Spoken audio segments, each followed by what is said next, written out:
আসসালামু আলাইকুম। আজকের বকবকানিতে অল্প কিছু কথা নিয়ে শুরু করছি আজকের বকবকানি। আমাদের বাংলাদেশীদের একটা খুব বাজে সমস্যা আছে। বাজে সমস্যা বলতে খুবই বাজে সমস্যা। আমরা কোনো ব্যক্তিকে বা কোনো মানুষকে কমপ্লেক্স করে ফেলি কোনো বিষয় সম্বন্ধে। যেমন ধরেন একটা ছোট্ট বিষয় ধরি। আমরা আল্লামা আহমদুল্লাহ মানে শায়েখ আহমদুল্লাহর ব্যাপারে ইদানিংকালে একটা বিষয় নিয়ে খুব বেশি কথা হচ্ছে। এখন শায়েখ আহমদুল্লাহ কোন একটা ব্যাংকের শরিয়া বোর্ডের কিছু একটা করেছে। এখন শরিয়া বোর্ডে যারা থাকেন নিয়ন্ত্রণ, তারা মানে কোন জায়গায় কি কতটুকু পরিমাণ দায়িত্ব আছে সেটা সম্বন্ধে আসলে আমরা অনেকে অবগত না। কিন্তু তার ব্যাপারে কথা বলতে কিন্তু আমরা দ্বিধাবোধ করি না। কারণ আমাদের আমাদের মধ্য থেকে যারা তাকে নিয়ে মানে কথা বলছি বা কথা বলার চেষ্টা করেছি, তারা শায়েখ আহমদুল্লাহর ব্যক্তিগত দর্শন, শায়েখ আহমদুল্লাহর কার্যক্রম সম্বন্ধে যতটুকু অনলাইনে দেখি তার বাইরে কিন্তু অনেক কিছু জানি না।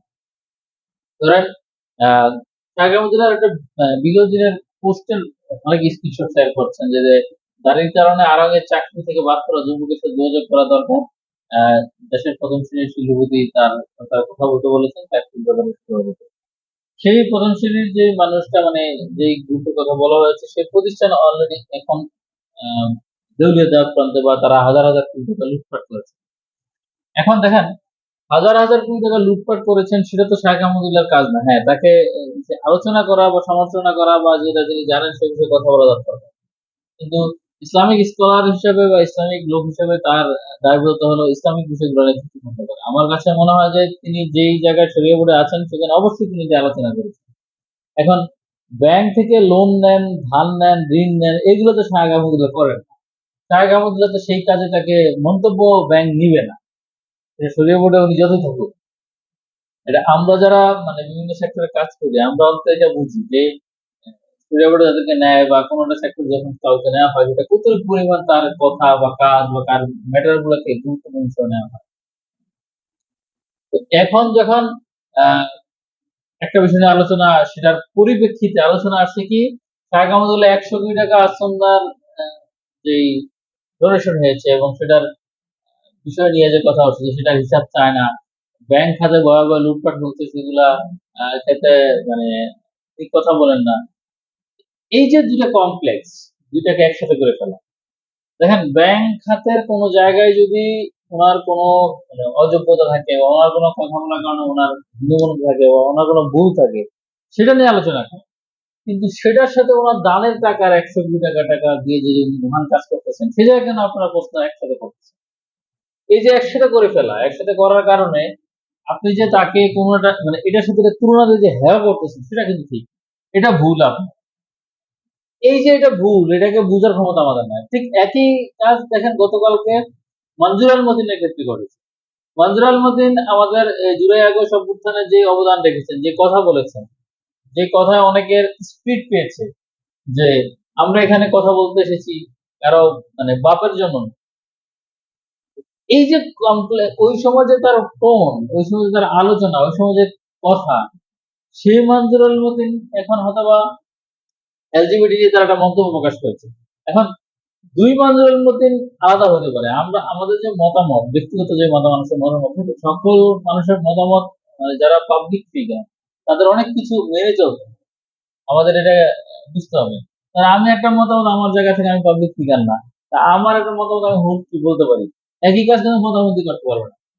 যেই কাজ আপনি খুব সিম্পলি দেখেন, যেই কথা আসিফ নজরুল ওপেনলি বলতে পারতো আগে, সেই একই কাজ এখন আসিফ নজরুল ওপেনলি বলতে পারে না। কারণ সে এখন সরকারের জায়গায়, সে এখন কথায় না, সে তাকে কাজে কাজ করতে হবে। কাজগুলো শেষ করে তাকে মন্তব্য করতে হবে।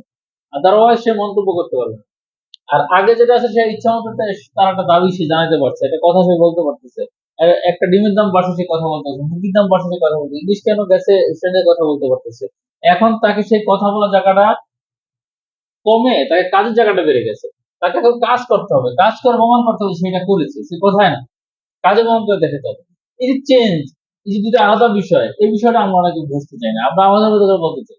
দেখেন জুলাই আগস্ট জনের হত্যার সর্বশেষ তথ্য অনুযায়ী 1500+ তরুণ তরুণী সকল দলের মানুষ মতভাবে মৃত্যুবরণ করেছে।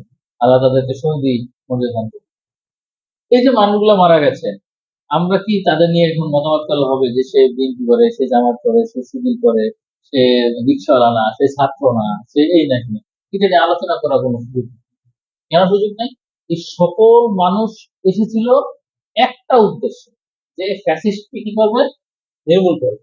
এখানে আর কোনো ব্যাখ্যা নাই, সে কি হিন্দু, সে কি মুসলমান, সে কি ধর্ম খ্রিস্টান, এটা কোনো সে জায়গায় কোনো ব্যাখ্যা নাই। আমরা আলোচনা আনতে পারি, আলোচনা অন্যান্য অনেক বিষয় প্যাটার্ন আছে, সে বিষয় নিয়ে আমরা আলোচনা করবো। আমরা মঞ্জুরুল মতিনের যে অনেকে গঠনমূলক সমালোচনা করেছেন যে তাকে তো আমরা ভালো জানতাম, সে এলজিবিটি তার পক্ষ নিচ্ছে। তো এই জায়গা নিয়ে আলোচনা করতে পারেন যে আমি চাই না যে সে এলজিবিটি নিয়ে আলোচনা করুক, এলজিবিটি নিয়ে কথা বলুক। এটা আপনি মঞ্জুর আলমকে ভালোবেসে আপনি চাইতে পারেন, সেটা আহমদুল্লাহর ক্ষেত্রেও চাইতে পারেন যে তার এই জায়গাটা ভালো লাগে নাই, কিন্তু এটার সাথে আপনি আসুন্নার যে টাকা কালেকশন করছে, সে যে এত বড় একটা ডোনেশনমূলক কাজ করেছে, আসুন্নাকে বিশেষ করে সকল শ্রেণীর মানুষ টাকা দিয়েছে, সেই জায়গাকে কমপ্লেক্স তৈরি করেন, সেই জায়গাটাকে একসাথে উঠিয়ে এনে লিখেন না, তাহলে মানুষের আস্থার জায়গা নষ্ট হয়ে যাবে, কাজের স্পিড নষ্ট হয়ে যাবে। আমি ছোট্ট করে একটা মানে সামাজিক সংগঠনের সাথে জড়িত, আমি এটা নিজে থেকে ফেস করি যে একটা মানুষের সর্বসজ্ঞা না, একটা মানুষ সব দিকে সঠিক না, কিন্তু আপনি তার সঠিকটাকে জাজমেন্ট করতে গিয়ে তার খারাপটাকে উঠিয়ে এনে যখন কথা বলবেন, তখন আর কাজ করার তার স্পিড থাকে না। আপনি যদি তাকে এইভাবে বারবার মানে কথার খোঁটা দেন, এই কথা আপনার কাছে মনে হচ্ছে এটা কিছুই না, আপনি বলতেছেন যে এটা করলো না কেন, ওটা করলো না কেন, এটা করা কেন উচিত হয় না, এটা ভুল হয়েছে, এটা ভুল হয়েছে, এটা করলে এইভাবে হতো। সবার কাছে এইভাবে মানুষের দিতে হবে, এটা করতে হবে। এই যে বারবার তাকে খোঁটা দেওয়া, তাকে আঘাত, কথার মাধ্যমে আঘাত করা, এতে করে সে একসময় নিশ্চিত হয়ে যায়, সে আর কাজ করে না, অকেজা হয়ে যায়। অতএব আমরা এমন কিছু করবো না, এমন কোনো আচরণ করবো না, এমন কোনো মানে বিষয় করবো না যেটার কারণে যেই শাহ আহমদুল্লাহ মানে নিজের উদ্দীপ্ততা নিয়ে কাজ করেন, সেটা যেন না হারায়। তার কাছ থেকে এই জাতির আরো অনেক কিছু পাওয়ার আছে। এই মঞ্জুরুল মতিন আমাদের দেশের জন্য অনেক কিছু দিবেন। অতএব আমাদের আচরণ, আমাদের কথা, আমাদের টোন, আমাদের সমালোচনা এমন কিছু না হোক যে সমালোচনার কারণে, যে আলোচনার কারণে তারা নিষ্ক্রিয় হয়ে যায়। এটা শুধু তাদের ক্ষেত্রে না, আমি মনে করি প্রতিজন এখন উপদেষ্টা, প্রতিজন যারা দায়িত্বশীল, প্রতিজন মানুষ যারা এখন নতুন করে আসতেছে, তাদের প্রত্যেকের চ্যালেঞ্জিং আছে। তা আমরা আলোচনা করতে গিয়ে, সমালোচনা করতে গিয়ে এমন কিছু আচরণ যেন না করি, যেটার কারণে তারা কাজ করার আগ্রহ যেন না হারিয়ে ফেলে।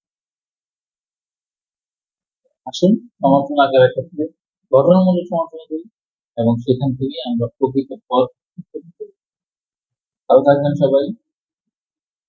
এই উন্মুক্ত ধারায়, উন্মুক্ত আলোচনায়, কথা বলায় সকলকে স্বাগত। বকবকানির সাথে থাকবেন। আল্লাহ হাফেজ। আসসালামু আলাইকুম ওয়া রাহমাতুল্লাহ।